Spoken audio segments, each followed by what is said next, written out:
ಹಾಸನದಲ್ಲಿ 1046ನೇ ದೇವರ ದಾಸಿಮಯ್ಯ ಜಯಂತಿಯನ್ನು ಜಿಲ್ಲಾಡಳಿತ ವತಿಯಿಂದ ಜಿಲ್ಲಾಧಿಕಾರಿ ಸತ್ಯಭಾಮ ಹಾಗೂ ಶಾಸಕರಾದ ಸ್ವರೂಪ್ ಪ್ರಕಾಶ್ ಅವರು ಪುಷ್ಪಗಳನ್ನು ಅರ್ಪಿಸುವುದರ ಮುಖಾಂತರ ಮೆರವಣಿಗೆಗೆ ಚಾಲನೆ ನೀಡಿದರು. ಬೆಳ್ಳಿ ರಥದ ಮೂಲಕ ನಗರದ ಪ್ರಮುಖ ಬೀದಿಯಲ್ಲಿ ಕಲಾ ತಂಡಗಳೊಂದಿಗೆ ದೇವರ ದಾಸಿಮಯ್ಯ ಅವರ ಭಾವಚಿತ್ರವನ್ನು ಮೆರವಣಿಗೆ ಮಾಡಲಾಯಿತು.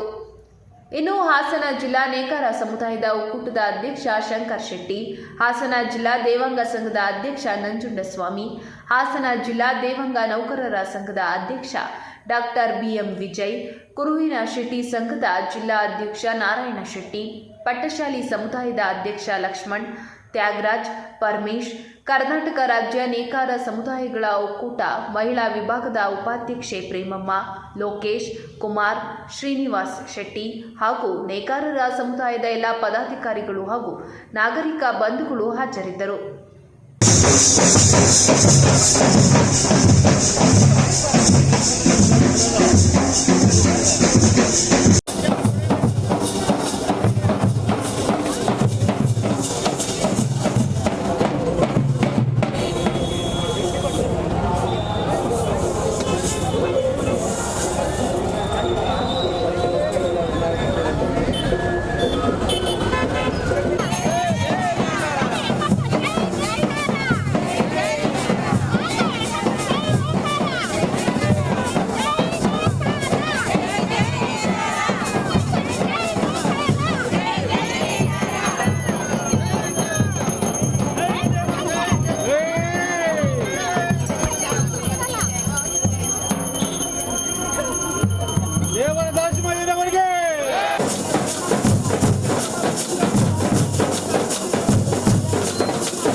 ದಾಸಿಮಯ್ಯ ಜಯಂತಿಯನ್ನು ನಾವು ನೇಕಾರ ಬಂಧುಗಳು ತುಂಬ ವಿಜೃಂಭಣೆಯಿಂದ ನೆರವೇರಿಸ್ಕೊಂಡು ಬರ್ತಾ ಇದ್ದೀವಿ.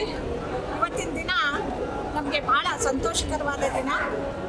ಎಲ್ಲರೂ ನಾವು ನೇಕಾರ ಬಂಧುಗಳು, ನಾವು ಜನಪ್ರತಿನಿಧಿಗಳಾಗಿರ್ಬೋದು, ಸಂಘ ಸಂಸ್ಥೆಯವರಾಗಿರ್ಬೋದು, ಮಹಿಳಾ ವಿಭಾಗದಾಗಿರ್ಬೋದು, ಎಲ್ಲ ಸಂಘ ಸಂಸ್ಥೆಯ ಪುರುಷರು ಮಹಿಳೆಯರು ಭಾಗವಹಿಸಿ ತುಂಬ ವಿಜೃಂಭಣೆಯಿಂದ ಅವರ ವಚನಕಾರರ ದೇವರ ದಾಸಿಮಯ್ಯವರ ಜಯಂತಿಯನ್ನು ತುಂಬ ಚೆನ್ನಾಗಿ ಆಚರಿಸ್ಕೊಂಡು ಬರ್ತಾ ಇದ್ವಿ. ಇವತ್ತು ಕಲಾಭವನದಲ್ಲಿ ವಿಜೃಂಭಣೆಯಿಂದ ನಾವು ಆಚರಿಸ್ತಾ ಇದ್ವಿ. ಹಾಗೆ ನಾಗರಿಕ ಬಂಧುಗಳು ಸಮೇತ ನಮಗೆ ಸಾಥ್ ಕೊಡ್ತಾ ಇದ್ದಾರೆ, ಸಹಕಾರ ಕೊಡ್ತಾ ಇದ್ದಾರೆ. ಅವರಿಗೂ ಸಮೇತ ನಾವು ತುಂಬ ಹೃದಯದ ಧನ್ಯವಾದಗಳನ್ನ ಅರ್ಪಿಸ್ತೀವಿ. ಹಾಗೆ ನಮ್ಮ DC ಇರ್ಬೋದು, ನಮ್ಮ ನೆನಪ್ರಿಯ ಶಾಸಕರಾದ HS ಪ್ರಕಾಶ್ ಸ್ವರೂಪ ಅವರು ಇರ್ಬೋದು, ಹಾಗೆ ಏನು ನಮ್ಮ ಪ್ರಕಾರ MP ಅವರು, MLA ಅವರು, ಮತ್ತು MSc ಅವರು ಎಲ್ಲರೂ ನಮಗೆ ನೇಕಾರ ಬಂಧುಗಳಿಗೆ ಸಹಕಾರ ಮಾಡ್ತಾ ಇದ್ದಾರೆ. ಹಾಗೆ ನಮ್ಮದು ಮಹಿಳೆಯರು ನಾವು ಮಾನ ಮುಚ್ಚುವಂಥ ಕೆಲಸಗಳನ್ನ ನಾವು ಮಾಡ್ತಾ ಇದ್ದೀವಿ. ನೇಕಾರರು ನಾವು ಮನೆಯಲ್ಲಿ ಕೂತು ಕೆಲಸ ಮಾಡುವಂಥ ಮಹಿಳೆಯರೆಲ್ಲ ಇವತ್ತು ಸಂಘಟನೆ ಆಗಿ ಇವತ್ತು ರಾಜ್ಯಾದ್ಯಂತ ನಾವು ಜಿಲ್ಲಾ ಅಧ್ಯಕ್ಷರಾಗಿ ನಾಗವೇಣಿ ಮೇಡಮು, ರಾಜ್ಯಾಧ್ಯಕ್ಷರಾಗಿ ನಾನು ಪ್ರೇಮಮ್ಮನವರು, ಹೀಗೆ ಎಲ್ಲ ಮಹಿಳೆಯರು ಕರೆತಂದು ನಾವು ಕೆಲಸಗಳನ್ನ ಮಾಡ್ತಾ ಇದ್ದೀವಿ. ಮಾನ ಮುಚ್ಚುವಂಥ ಕೆಲಸಗಳು ನಾವು ಮಾಡ್ತಾ ಇದ್ದೀವಿ. ನೇಕಾರ ಬಂಧುಗಳಿಗೆ ನಮ್ಮ ಶಾಸಕರಾದ ಸ್ವರೂಪಣ್ಣವ್ರಿಗೆ ಹೇಳೋದಿಷ್ಟೇ, ನಮಗೆ ಒಂದು ನಿವೇಶನವನ್ನು ಮಾಡೋಕ್ಕೆ ಅವಕಾಶ ಮಾಡಿಕೊಡಿ. ಎಲ್ಲ ನೇಕಾರ ಬಂಧುಗಳಿಗೆ, ಗುಡಿ ಕೈಗಾರಿಕೆಗಳಿಗೆ ಮನೆಯಲ್ಲೇ ಮಾಡ್ತಾ ಇದ್ದಾರೆ, ಅವ್ರಿಗೊಂದು ಸ್ಥಳಾವಕಾಶ ನಾನು ಮಾಡಿಕೊಡ್ಬೇಕು ಅಂತ ಈ ಮೂಲಕ ಈ ದೇವರ ದಾಸಿಮಯ್ಯನ ಒಂದು ಜಯಂತಿ ಆಚರಣೆಯ ಪ್ರಯುಕ್ತ ನಾವು ಮನವಿ ಮಾಡ್ಕೋತಾ ಇದ್ದೀವಿ. ಎಲ್ಲ ಅಧಿಕಾರಿಗಳಿಗೂ, ಎಲ್ಲ ಶಾಸಕರಿಗೂ, ಎಲ್ಲ MSc MLA ಮತ್ತು ಉಸ್ತುವಾರಿ ಸಚಿವರಿಗೂ ಸಮೇತ ನಾವು ಅವರಿಗೆ ಪ್ರಾರ್ಥನೆ ಮಾಡ್ಕೋತಾ ಇದ್ದೀವಿ. ಜೈ ಹಿಂದ್, ಜೈ ನೇಕಾರ, ಜೈ ನೇಕಾರ. ಆದ್ಯ ವಚನಕಾರ ಶ್ರೀ ದೇವರ ದಾಸಿಮಯ್ಯನವರ 1046ನೇ ಜನ್ಮ ದಿವಸವನ್ನು ಆಚರಿಸ್ತಿದ್ದಾರೆ. ಎಲ್ಲರಿಗೂ ಒಂದು ಶುಭವಾಗಲಿ. ಅವರ ಒಂದು ಆದರ್ಶಗಳನ್ನು, ಒಂದು ವಿಚಾರಗಳನ್ನು ನಾವೆಲ್ಲ ಒಗ್ಗೂಡಿಸ್ಕೊಂಡು ಮುಂದುವರಿಬೇಕಂತ ನಾನು ಎಲ್ರಿಗೂ ನಮಸ್ಕಾರ. ನಾನು KB ಶಂಕರ್ ಶೆಟ್ಟಿ ಅಂತೇಳಿ ಹಾಸನ ಜಿಲ್ಲಾ ನೇಕಾರ ಸಮುದಾಯ ಒಕ್ಕೂಟದ ಅಧ್ಯಕ್ಷ. ಸೊ ದೇವರ ದಾಸಿಮಯ್ಯನವರು ನಮ್ಮ ಜನಾಂಗದ ಪಿತಾಮಹ. ಅವರು ನೇಕಾರಿಕೆಯಲ್ಲಿ ಮತ್ತು ಆದ್ಯ ವಚನಕಾರರು, ಬಸವಣ್ಣನವರಿಗಿಂತಲೂ ಮೊದಲಿನ ವಚನಕಾರರು. ಇವರ ಜನ್ಮದಿನೋತ್ಸವನ ನಾವು ಸಂಭ್ರಮದಿಂದ ಆಚರಿಸೋಣ ಹಾಗೂ ಎಲ್ರಿಗೂ ಈ ಸಂದರ್ಭದಲ್ಲಿ ಶುಭ ಕಾಮನೆಗಳನ್ನು ಅರ್ಪಿಸ್ತೇನೆ. ಎಲ್ಲರಿಗೂ ನಮಸ್ಕಾರ. ನಮ್ಮ ದೇವಾಂಗ ಜನರಿಗೆ ಹಾಗೂ ಇವತ್ತಿನ ದಿವಸ ನಮ್ಮ ದೇವರ ದಾಸಿಮಯ್ಯ ಜನ್ಮೋತ್ಸವ ಏರ್ಪಡಿಸಲಾಗಿದೆ. ಹಾಗೂ ನಮ್ಮ ದೇವಾಂಗ ಜನಗಳು ಆದಷ್ಟು ನಮ್ಮ ದೇವರ ದಾಸಿಮಯ್ಯನವರು ಇದೇ ರೀತಿ ವರ್ಷ ಅದ್ದೂರಿಯಾಗಿ ಬಂದು ನಡೆಸಬೇಕು ಅಂತ ಎಲ್ಲರೂ ಕೋರುತ್ತಾ, ನಾವು ದೇವರ ದಾಸಿಮಯ್ಯ ಈ ದಿವಸ ದೇವರ ದಾಸಿಮಯ್ಯವರ 1047ನೇ ಜನ್ಮದಿನ, 46ನೇ ಜನ್ಮದಿನ ಏರ್ಪಡಿಸ್ಕೊಂಡು ನಾವು ಬನಶಂಕರಿ ಸಂಘದಿಂದ ಹಾಗೂ ಎಲ್ಲ ಪದಾಧಿಕಾರಿಗಳು ಹಾಗೂ ಎಲ್ಲ ಕಾರ್ಯಕರ್ತರು ಎಲ್ಲ ನೇಕಾರರು ಬಂದಿದ್ದು